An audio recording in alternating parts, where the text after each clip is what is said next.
الله أكبر لا إله إلا الله. Bismillahir Rahmanir Rahim. Assalamu alaikum and good evening. I'm SAJ Bhatt. Welcome to tonight's edition of SAJ Mahal. Dear viewers, Islamophobia is on the rise. Last year, there was an increase of 700% incidents related to it. The Azim Rafiq saga, sad state of affairs at Yorkshire Cricket Club and now Essex Cricket Club, and spreading like wildfire throughout the country. Many ex-players, well-known media personalities are having to hang their heads in shame, accused of racist behaviour. Even our Secretary of State for Health, Sajid Javed, came out last week and commented on the sad state of affairs, particularly criticising the sporting bodies for not doing enough to counter racism. So, against this background, we have our Home Secretary, Priti Patel, herself a daughter of immigrants originally from India and then from Uganda, who came here in the 60s, has put forward a bill which many consider to be racist. So the question we're asking or putting forward tonight is, should we be worried by the bill to revoke the British citizenship of ethnic minorities? So to help us understand the implications of the bill and to discuss what steps we can possibly take to fight it, we have three very distinguished guests this evening. So first and foremost, may I introduce a well-known personality, Sajjad Karim, former MEP, well-known throughout the Northwest, qualified as a solicitor, that's his background, and now Heather Global CEO. Of course, has won many awards and honours, and we could do a whole programme just on him in future, maybe inshallah we will do. Next to my right, we have Councillor Kamran Hussain. Welcome, Kamran. Thank you very much. He's travelled all the way from Bradford. He's a councillor with the Bradford Met Council, chair of the Regeneration Committee. Thank you for coming. And to my immediate right, we have local personality, Councillor Zafar Ali, who is the leader of Nelson Town Council, a member of the Pendleborough Council, and also is the founder, partner of the award-winning Eaton Adams Solicitors. Welcome, gentlemen. Thank you very much for your time. So, Priti Patel, the Home Secretary, has put forward a proposal to amend Clause 9 of the Nationality and Borders Bill. Sajid, if I may turn to you first, what's she trying to achieve? Well, good evening and Assalamu alaikum, Saj, to you and your viewers, and to my two fellow panelists as well. It's good to be joining you. I'm sorry I'm not in the studio and I'm doing this remotely, but hopefully the technical side of things will work as well. It's a very good question you pose as to what is the intention behind what is actually happening. But I think in order to get to the intention, we need to examine what it is that is actually in front of us. Now, this is an amendment, in effect, of existing legislation. So it's not new legislation per se. What it does is it...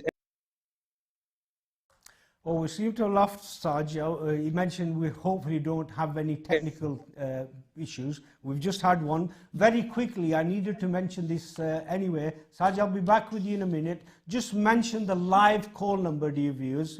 Pick up the phone and please comment or ask any questions. If you've been affected by any racist incidents or you wish to comment on this bill, the live call number is 0161 529 9455. I'll repeat that for you, 0161 529 9455. Welcome back, Saj. Good. I hope it works this time. I'm not sure exactly where I got cut off, but I wanted to just very briefly examine the provisions that are set out in the bill that's been put forward.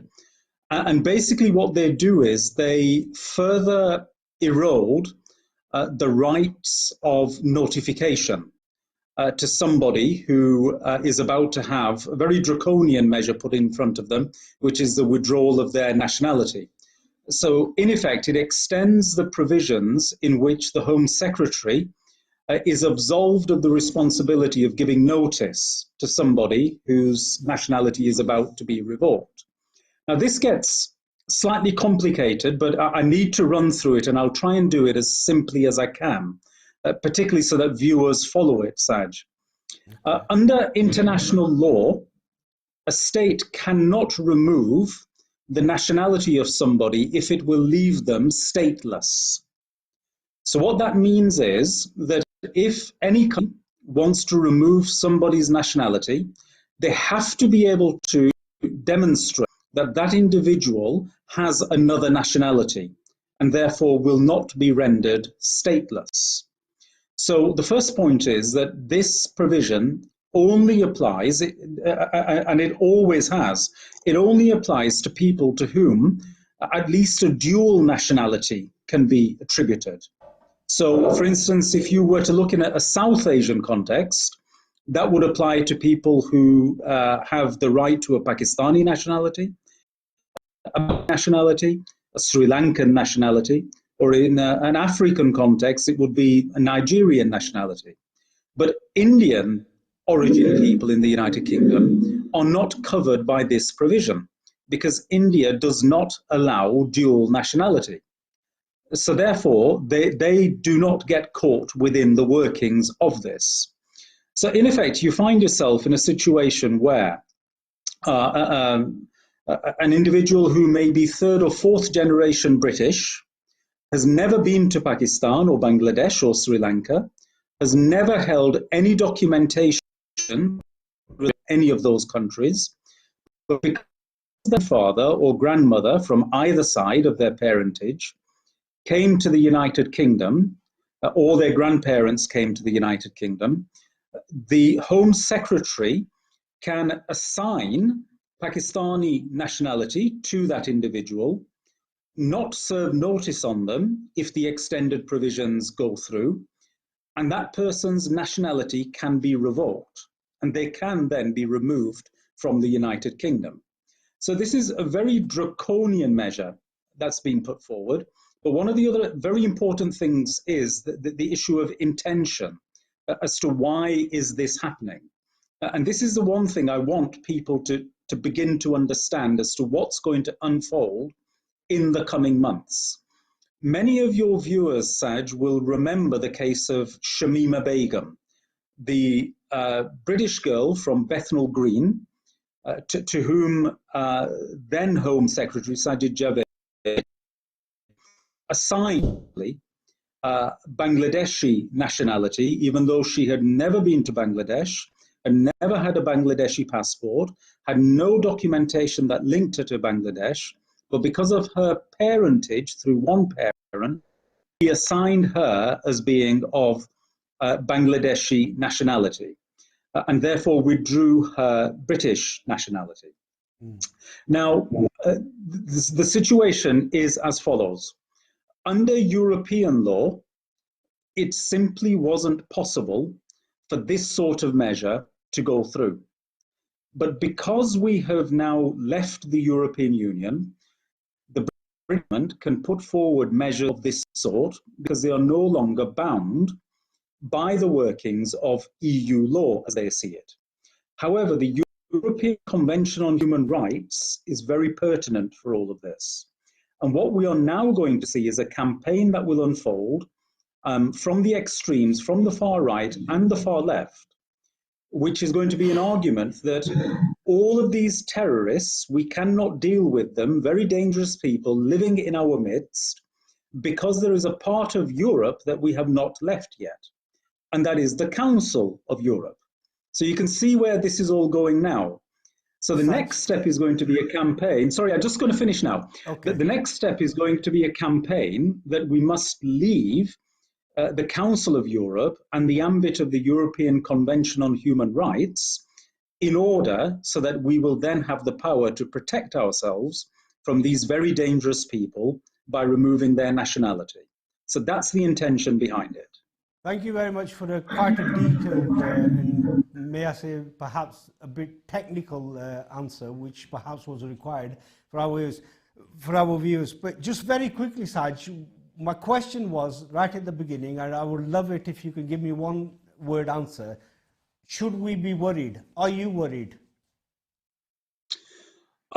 Yes, I mean, I've been worried. That'll do, one word. Right, No, I need to give my other panelists a chance.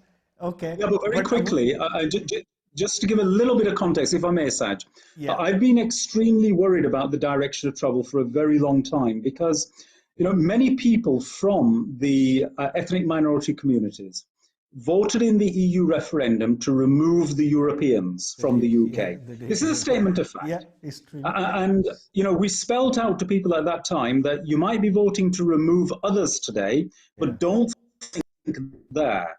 And that's exactly what is happening. Right, okay. One of the features this program is we do get people ringing up, and before I go to Kamran and ask him the same question for his input, we, I believe, have a caller who's on the line. Who's calling, please? It's Mohammed Araim Saj. Mohammed. Good evening to everybody. How are you, my friend? Thank you very much for your call, Mohammed. No problem at all. So, Mohammed, where are you from, Mohammed? Originally, I come from Iraq. I've arrived at this country. Iraq, you're from Baghdad, I believe? 1977. And how long have you been here? 45 years. 45 years, wow. So you've married here, you have children here.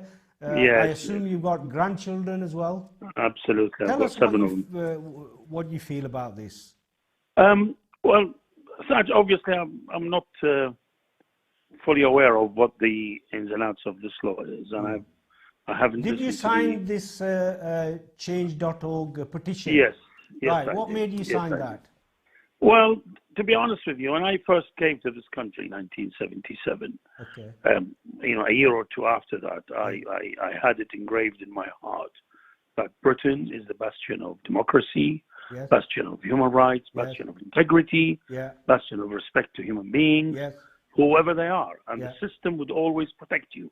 Even if you get one or two lunatics, the system would always be fair and would protect you. This has stayed in my mind and heart for a good 30 years, up until about maybe 10, 12 years ago. Then I thought, well, no, obviously the governments, respective governments, are not respecting British values as they should. And the governments, unfortunately, due to their own political gains and political barter, they are doing away with the British values, with the great British values. You know, and all of a sudden I started to feel that we're living in a cowboy Mohammed, just if I could encourage you to very quickly finish up, because we've got so many calls. Now my concern, my real concern is as follows. As far as I'm concerned, terrorism is one. If someone from, you know, the one like in New Zealand, in Christchurch Mosque, some lunatic here would do exactly the same, but happens to be of an ancestry which is white. What do? Do they send them to Norway? Do they send them to Germany? What is it? How do they then work out the ancestry of such lunatic? Or is it a rule for one or a rule for another? And we live in a discriminative society. That is my main concern, sir. Thank you very much. Thank you for taking the trouble to me. I'm sorry it's so brief, but we have another caller waiting. Who's calling, please?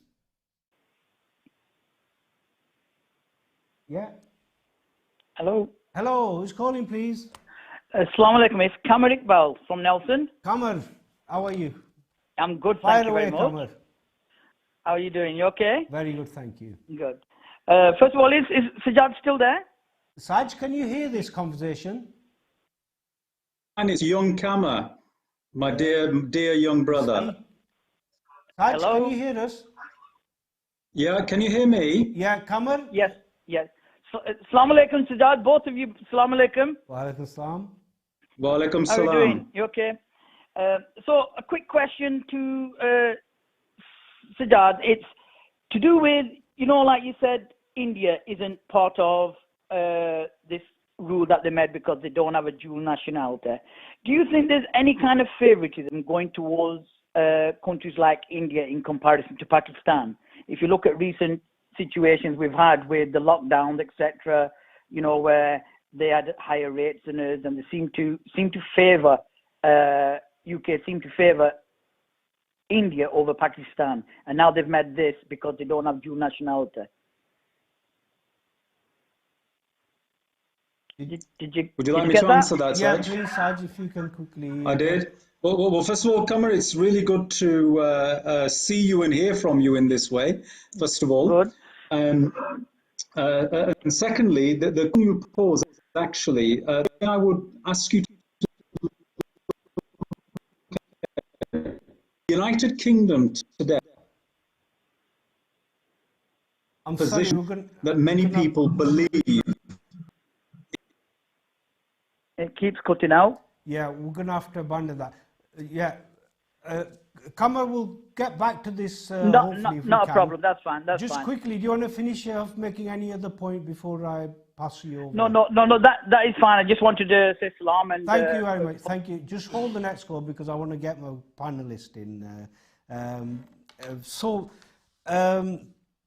Kamran, welcome again. Thank you for being so patient, and Zafar as well. The same question to you. Should we be worried about this bill? So that's our firstly, thank you very much for inviting me here today to speak to your viewers and also to, to speak on this very important issue. Of course we should be worried, and you're absolutely right to be worried. The government, in my view, is creating a very hostile environment by seeking to put this Clause 9 amendment into the Nationality and Border Bill.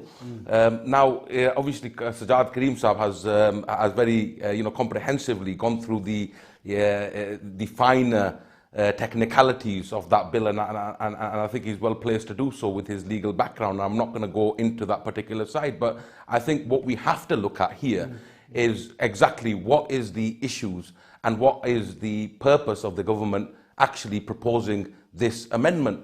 And in my view, the main issue here is to create that hostility amongst the BAME community in particular. And I am worried for my kids. I am actually worried for my constituents. I'm worried for the BAME community as to, some individuals have never been to Pakistan. Their forefathers, they are fourth generation, or Bangladesh, Sri Lanka, South Africa, Nigeria, wherever. They haven't been to those countries. They're born and bred in the United Kingdom. And having a nationality imposed onto them, clearly we have a serious issue, and the government needs to rethink this through.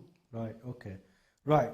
So, Zafar, if I can ask you this, I don't know if you have the background to this. If not, we can move on. But just talk us through, for the benefit of our viewers. Obviously, there's a lot of people worried, very anxious and so forth, and we can be assured it's not happening tomorrow. But are you able to take us through the process? How does it work in Parliament? A bill has been presented. What happens? What's the process? What length of period are we looking at for this to become actual law, if it was to become law? Thank you, and assalamu alaikum to all the viewers of Takbeer TV, and also thank you very much, Saj, for having me on your show. It's always an honor by your side.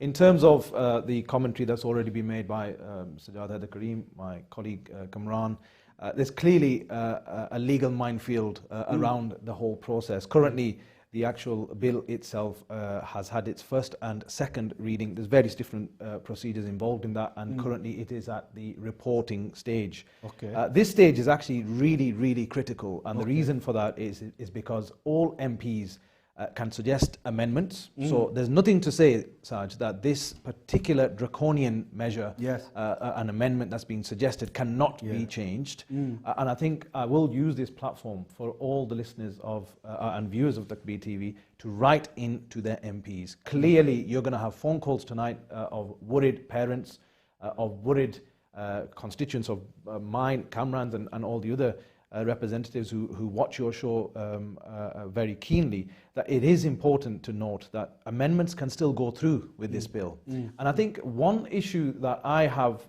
with a lot of people when these type of topics arise is the lack of involvement from members of the public. Okay. We live in a modern era where a simple email to your MP gets an instantaneous response. We live in a democratic society, and it's absolutely critical with such an issue that we get involved at this stage, at this critical stage. So currently, my information has it is that the bill is at its reporting stage. Obviously, then it gets through, the third reading stage. It'll go to the House of Lords, and then eventually it'll get royal assent and become law. In terms of the other legal minefields, when these type of provisions come into law, Sajjad obviously is much more learned than I am. I do happen to share the same profession as Sajjad. I am also an immigration lawyer. In fact, yesterday I had a phone call from a lady whose husband was going through a similar procedure where the husband had indefinite leave to remain. He was involved in not terrorism, not some of these unbelievably inhumane acts and crimes, but less what so-called odious crimes. And unfortunately, the legal minefield that they were stuck in meant that he was fighting for his immigration status because he only had indefinite leave to remain. And essentially, had he lost that particular case, which I was contacted earlier on before this show today, that they actually won the case for them. Obviously, they got to stay in the UK. But had they lost, that husband would have lost his children, would have lost his wife, and moved back to Pakistan, where he had no connection with for the last 10 years. And this is the real issue here, Saj, that should these provisions come into law, you are unfortunately setting a chilling precedent. And the precedent is that there will be, unfortunately, those people who get dragged into this process with the Home Office having the power to be able to do so and having to defend for their lives, not because they've been involved in terrorism or other public interest matters, but simply because they've been involved in crime which the Home Office feels is significant enough to utilize this mechanism. Thank you for that. I want to pick up on something you mentioned, that we, the community, needs to be proactive, and you mentioned about writing to your MP and emailing and so forth. I want to give out a shout out to a gentleman who I'm sure people won't know who it is if I mentioned it. Gentleman by the name of Kashif Iqbal from Glasgow. Anybody familiar with that name? No. He's the individual who started the petition. Well done. So this is the individual, Kashif Iqbal. If you're listening, you're a hero to many people. Please call in. But this is the gentleman from Glasgow in Scotland who started the petition on change.org. And within a matter of days, it's been less than a week, I was checking earlier, over 100,000 people have already signed up. So, Kamal, what does that mean? We get 100,000 signatures, what happens now? Well, look, 100,000 signatures will warrant that to be looked at in Parliament, and of course at the discretion of parliamentarians and obviously the government if they feel that appropriate. But of course, it's raised the awareness. That's where the issue is, and it's about raising that awareness and calling out that this is a very significant issue, which is going to affect many people and many generations, actually. And like I said, when I last checked that petition, it is going stronger and stronger. Right. Okay. Just hold that there. Right. We have another caller. Who's calling, please? Hello, this is Dr. Muhammad calling, Dr. Muhammad Saab from Birmingham. From Birmingham. Thank you, sir. Welcome. You ring in practically every week, and I look forward to you. Thank you very much. Last week, I desperately wanted you to ring because we were discussing the subject cancer, and I wanted a doctor to and you didn't ring. You have touched on a very sensitive subject today. Yeah. So, right. Islamophobia. Hello? Yes. Yeah. Please make I just want to say, please don't take me wrong. I think basically Britain is a Christian country because Queen is known as a defender of faith, one faith, that is Christianity. Okay. To quote, I've been listening to your previous program about sports, cricket, football, rugby, etc. Yes. But a lot of top players from India, Pakistan have played in cricket. But I haven't seen any Asian players in football league or rugby, top we've top discussed position, that top in the previous program, players. so let's not go over that one. But Hello? Let's stick to this particular topic. What have you any particular worries? Or how long have you lived in this country? I've been lived in this country for a long time, but I've also worked abroad. And but in my opinion, your name is your religion, and by your name you are identified what religion you belong to. But basically, I would call this Britain as a Christian country. Okay, Dr. Saab, thank you very much for your call. Always a pleasure to hear from you. Next caller, please. Hello? Hello, yes. Who's calling, please? I was ringing Faisal from Manchester. I'm sorry? Faisal from Manchester. Faisal from Manchester, please make your point. My point is... Turn your TV volume off, please, if you don't mind. Okay. Thank you. Well, my point is that we are the fifth generation now. And my grandfather came in 1937. We have British passport, everything. And this NICO card we have, which is for a visa for British passport. Okay. Does that class as a second citizenship, dual nationality or not? Right, my colleagues are nodding their head in agreement with you. We will perhaps develop that point further if we have time. But thank you very much for your call. I really appreciate it. Saj, are you still there with us? I am, yes. Yeah, sorry we keep having interference. So we were discussing earlier, and Zafar made the point that the community needs to be proactive, right to their MPs and so forth. We talked about the petition which is signed by over 100,000 people. Now, one of the concerns I have, and this is what I want to address to you, is do these things actually do anything? I mean, the Iraq war, there were petitions, there were demonstrations, over 1 million people allegedly demonstrated, there were all kinds of things, but they still went ahead and done it. So a lot of people are very cynical and say, well, they just end up doing whatever they want to do anyway. How would you respond to that?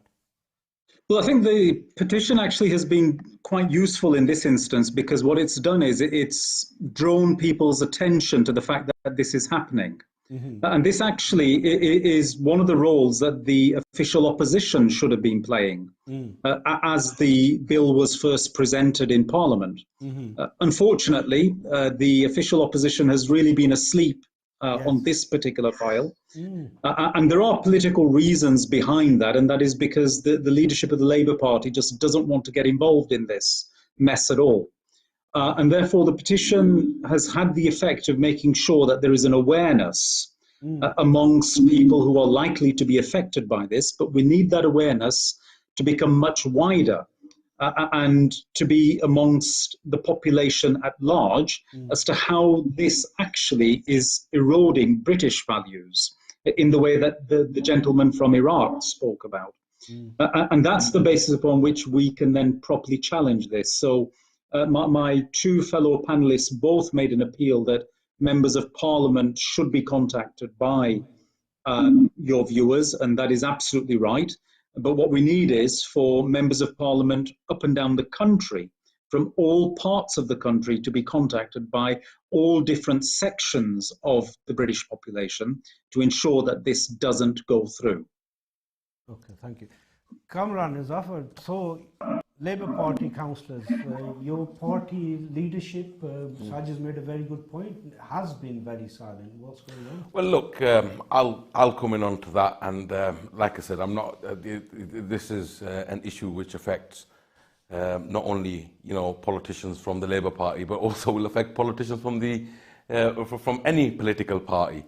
But we have to look. We have to call a spade a spade. The way this clause has been. And this amendment 9, clause 9, has been, put forward and brought in.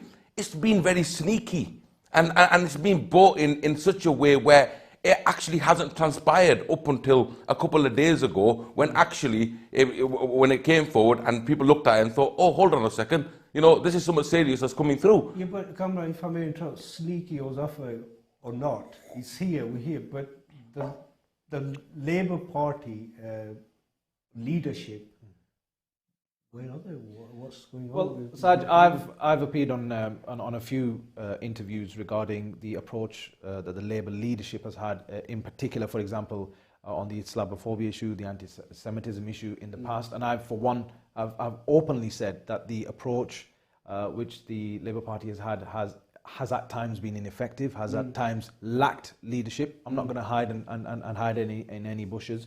This is possibly another form of an example here. However, the time is still now. The time is still now.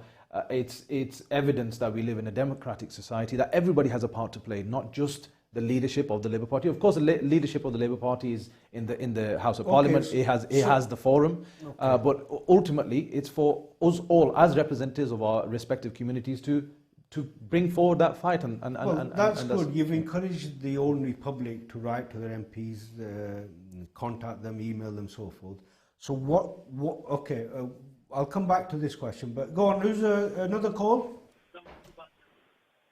Hello. Hello? If you could turn your TV volume off, please. And your name is? My name is Muhammad Yunus. Muhammad Yunus, where are you ringing from? From Manchester. Manchester. Please make your point. Yes. Please, sir, I actually want to ask about my wife. She came 2.5 years ago in this country, and she had like a first extension. Then second extension, the card been expired. By the time the card been expired, she was admitted in hospital having a baby. So in that condition, already 2 months gone past, overstay, like overstay. We haven't got the expertise, I don't think, to deal with your specific situation. However, please make a note of this email address. It's on the screen, SAJ Mahal, spelled with 2 L's, SAJ@sajmahal.com. If you care to email us your message or leave your phone number, we can perhaps ask somebody to contact you later on and perhaps try and resolve your issue for you. Is that okay? Next caller, please. Hello. Hello, Assalamualaikum. Wa alaikum salam. Who's calling, please? Mahfouz is calling. Mahfouz. Ji. Mahfouz, nice to hear from you. Go on, fire away, please. Right, just about the Nationality and Borders bill. I mean, how can you strip somebody of their citizenship? I mean, if somebody's broken the law, yes, then the punishment should be the same for any British citizen. Yeah. In my humble opinion, they should be punished for breaking the law. Yeah. But they are still citizens of the UK, and they are our problem. Good point. Mahfouz, you signed the petition, I assume? Yes, I have. So that's a good point. I don't know if you were able to hear the conversations earlier. Our esteemed panelists are encouraging us to contact our MPs, email them whatsoever. So that is something that needs to be perhaps communicated by yourself, and for you to tell other people to do that. Because we can carry on all night complaining about the unfairness of this and how unjust it may be and how it might divide communities. But there's only one way that we can try and effect change, and that is to do the things that I've just described. Really appreciate your call. Thank you very much. Next caller, please. Hello? Hello? Hello, who's calling, please? Mr. Malik. Mr. Malik, please make your point. Where are you ringing from, sir? Hello, it's Basid Malik. Dr. Malik Sab, could you turn your volume down, please? Yes, of course. Assalamu alaikum, Saj. Wa alaikum salam. How are you? Alhamdulillah, all right. Good, good. Right. All yours, sir. Yeah, just ringing up about this deportation situation regarding the second and third and fourth generation. Okay. Just going to give you an example. This girl who went to Iraq or Syria, and she's from the Bangladeshi community. And if Bangladesh has said that she's not Bangladeshi, so we don't want her, and UK don't want her, so she's stuck in the middle. So what happens to the people of the third and fourth generation who was sort of not accepted by their parents' country, and the UK don't accept her because they want to deport her? Where will they go? They're in the middle. Right. Rafa? Yeah, thank you, sir. It's a really, really important question, and I just want to pick up on the point I ended on before, that whilst it's quite easy to obviously point the finger at the opposition in Parliament, I think it is important to note here that this is a Tory government policy.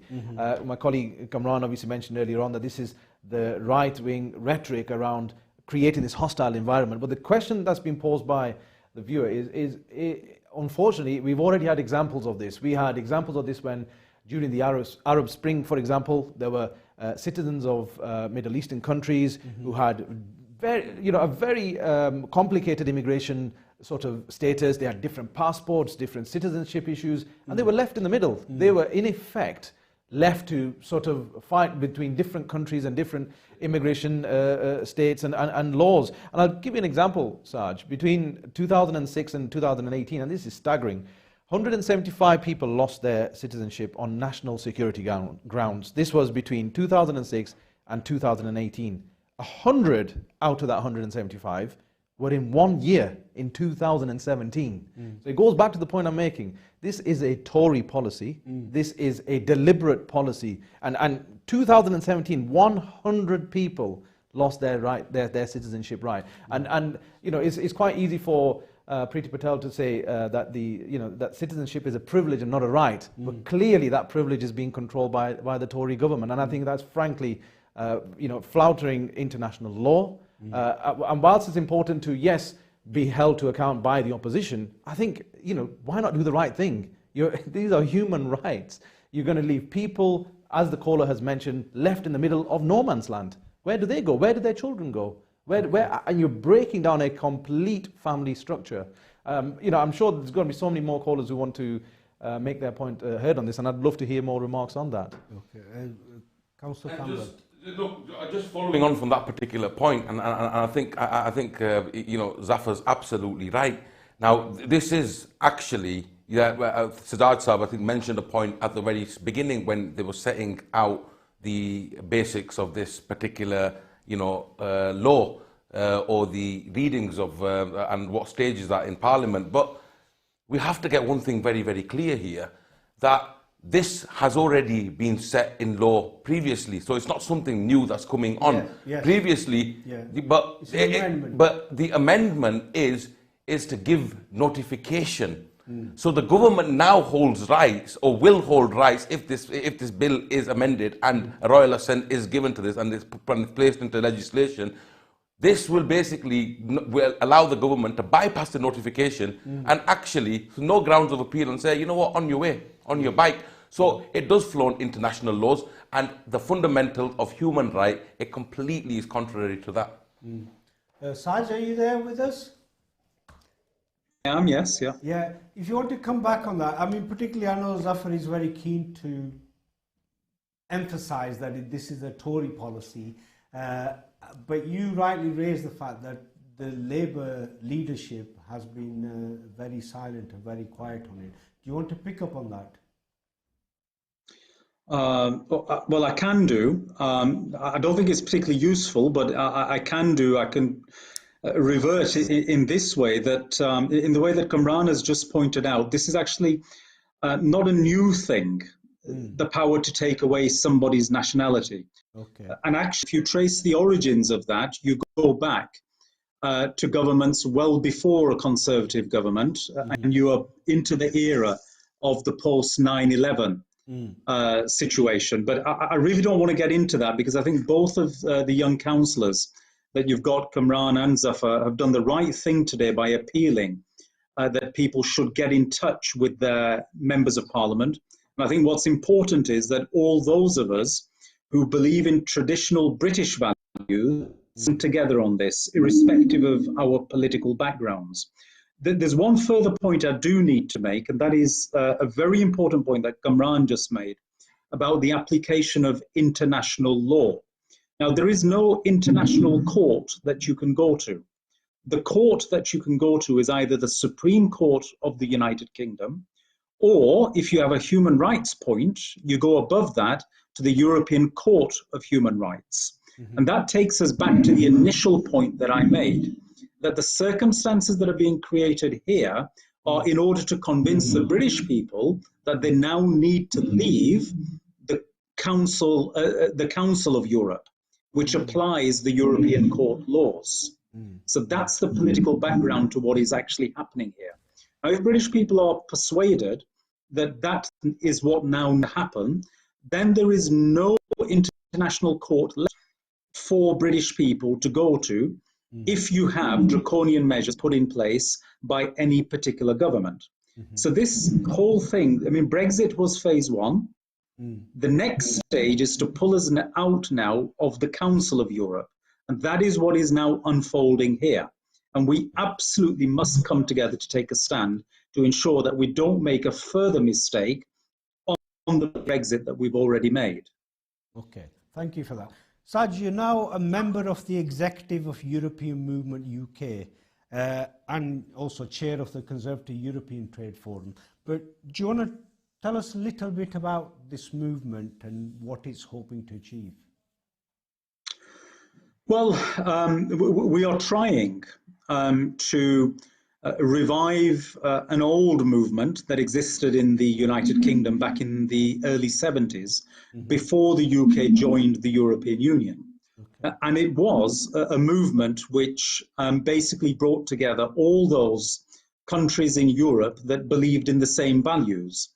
And then the European community came out of that post-Second World War. William Churchill, Prime Minister Churchill was one of the leading figures in developing this movement.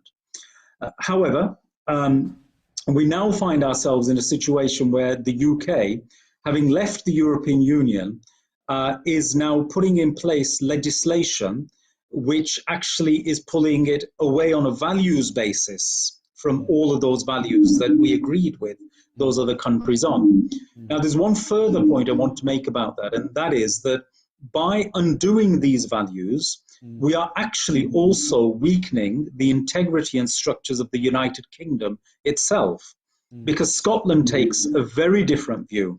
And you will remember, Saj, only a matter of about 10 months ago, when the Home Secretary sent in removal vans to remove 2 asylum seekers from Glasgow, how Glasgow came and surrounded those vans and refused to allow those asylum seekers to be removed. Now, what is happening to the very fabric of the United Kingdom by these measures is that Scotland is being pulled away from England. Now, this is a very deeply unhealthy development that is taking place. And that's why I go back to my initial point that rather than divide on party lines, all those of us that believe in these values actually need to come together. That's what the European movement is. We do not have party identification within the European movement.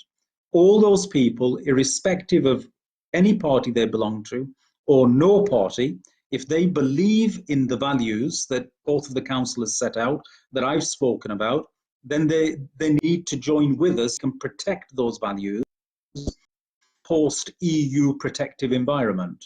Okay. Thank you very much, Saj. I want to bring the conversation back to the initial subject, but I mentioned earlier about the over 100,000 people who've signed the petition. Just like to read out 1 or 2 comments that some of those people have made, and this is a really pertinent one. Jean Boxall, she said, Priti Patel, you can also have your citizenship revoked. Be very careful what you wish for. So can Boris, as he's not British born. Stop this evilness. Your parents are immigrants too. Good point. Okay. And, well, perhaps this is a lengthy one. I won't read this one out.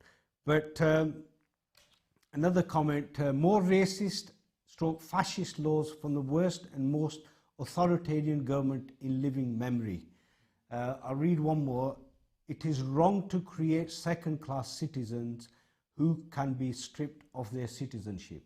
Is that effectively what's going to happen, Cameron? Of course.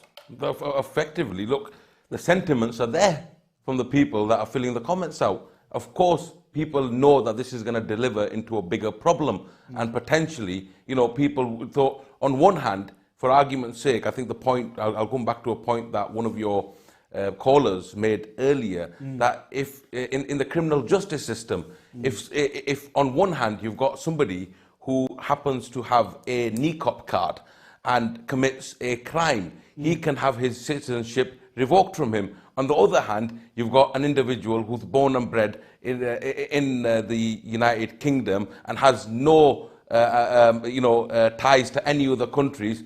Again, his citizenship can't be revoked. So, of course, it's going to put a massive division within communities and, again, create that very hostile environment. Yeah. Just very quickly, viewers, we've got 5 minutes left. So if you do want to call and make any comments, please get your calls in as soon as you're able to. The phone number is 0161 529 9455. Thank you. I think a lot of the points that have been mentioned quite succinctly by all of our guests here tonight. I think one point is important, and that is, if not this provision, then what else? Clearly, there are unfortunately some people that do share radical views, that do, Liverpool, for example, just a week ago, we saw that at first hand again. Yeah. So then how do we deal with this? My view is that you have to tackle and you have to go back to the drawing board and to de-radicalize people, where, get to the root cause and root issue. I know there's so many organizations, the government's given out so much funding, this government, previous governments, but clearly there has to be more of a conversation around de-radicalization. Absolutely. Rather than isolation, let's go back to the drawing board and try and find out, clearly there's a number of problems. People will quote foreign policy, people will quote isolated societies here in the UK and abroad, but then where's the fix for that? So, it goes back to the issues of inclusivity, diversity, and so forth, and that seems to integration, that the gender seems to have been... But Saj, that opens up, then what that does is it opens up another can of worms, which is around, if you look at it, for argument's sake, you mentioned in your opening statement around, Tell Mama, came back with this report of 700% increase in incidents reported on hate crime. And, some of the most draconian kind of, measures are being then put in place to obviously tackle those. And I look, and public figures going around openly mentioning that, look, for argument's sake, the Prime Minister coming out calling Muslim women, letterboxes, and then at the same time you've got, other public figures turning around and saying, oh, this is a social and policing issue, and then you've got, we're being told that the prevent, strategy needs to be implied on us, which is, again, it spirals. So Sajjad Karim made a very good point, like an elder statesman that he is, compared to you two guys anyway, which is that, we all need to come together. Of course, yeah. So we hear these, and often I hear these kind of comments, we should come together, we need to do this, we as a community. Who's we, and when and how are we going to do these things? Because, the opposition, if you like, is forging ahead, yet we haven't got any mechanisms, have we? You tell me, guys. Well, look, I'll come on to that particular point, and I just want to add, look, I follow Sajjad Karim Saab very closely, and I again want to just reiterate that, of course, Sajjad Saab has a huge, pool of knowledge, and at the same time, his work as a member of European Parliament, his work as a ambassador, I would say, for the local community has been immense. And again, look, Sajjad Saab has mentioned this, that in Europe, they don't look at party political. In Europe, and obviously under his hat, under his organisation, of course, we need to bring people together, apolitical, and come together on one platform to fight a natural cause. We have 1 minute left, 30 seconds for you, Zafar, and then we'll go finish off with Saj. Thank you once again, Saj. I think we've had a very comprehensive discussion around the point, and the common denominator to everything that we've discussed is we have to get involved in this process now. If we don't, then we only have ourselves to blame. I think it's really important for all the viewers who have listened and tuned in tonight and called in tonight as well to air their concerns to their local MPs, to their local representatives. I have phone calls from my local representatives or their local councillor, and I will be doing my utmost best to ensure that that voice is heard as well of my residents and of course those in the country too. Thank you, Rich. Thank you. Saj, over to you. Final words. You started off the debate. Would you like to just sum up for us, please? Well, thank you very much, Saj. It's very kind of you. Firstly, thank you for inviting me to be a part of this panel. I very much enjoyed being with both Zafar and Kamran, and indeed with yourself. Now, all I would say is actually I'm very heartened by what I've seen tonight. It seems that people are waking up to the reality of the situation that we're facing. And I hope that they won't just deal with this one issue as a one-off, but actually understand the much bigger picture that's at play here and the need for a much broader range of engagement that allows us to ensure that we do not find ourselves in a situation where we continuously put out individual fires.